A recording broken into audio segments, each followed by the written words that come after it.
Ruth Ware's fourth novel begins one blustery, cold night in off-season Brighton as Harriet Westaway hurries home clutching a bag of fish and chips. SHE's Hal to those who know her, not that there are many. Her mother was killed in a hit-and-run a few years earlier, just before her daughter's 18th birthday, and Hal lost touch with her friends after she dropped out of school to take over her mother's job, telling fortunes in a small booth on the pier, in order to pay the rent on their tiny, run-down flat. Still struggling to make ends meet, things have since gone from bad to worse. Hal owes a lot of money to a local loan shark, and HES finally run out of patience, demanding repayment in a matter of days.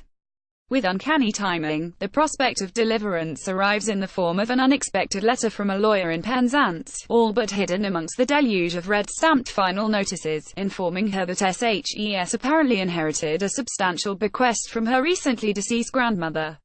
It's too good to be true, surely, not least because Hal's grandmother actually more than 20 years ago. Hal can't possibly be the Harriet Westaway the letter is intended for.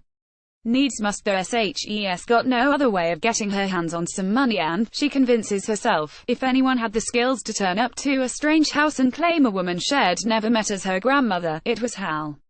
SHE's one of the best cold readers around, specializing in tarot. She knows SHES playing her clients for fools. It's all about reading the people who sit down in front of her, not the cards they turn over.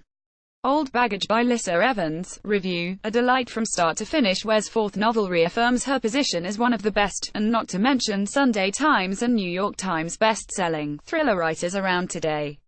Her debut, In a Dark, Dark Wood, saw a hen party turn murderous, an idea that was little short of ingenious, as far as I'm concerned. Her last book, The Lying Game, also took female friendship as its subject, telling the story of four school buddies bound together by a terrible secret. In between these was The Woman in Cabin 10, a contemporary cruise ship set twist on The Lady Vanishes, and in similar form, The Death of Mrs Westaway takes inspiration from the classics, namely Daphne du Maurier's Gothic-steeped masterpiece Rebecca.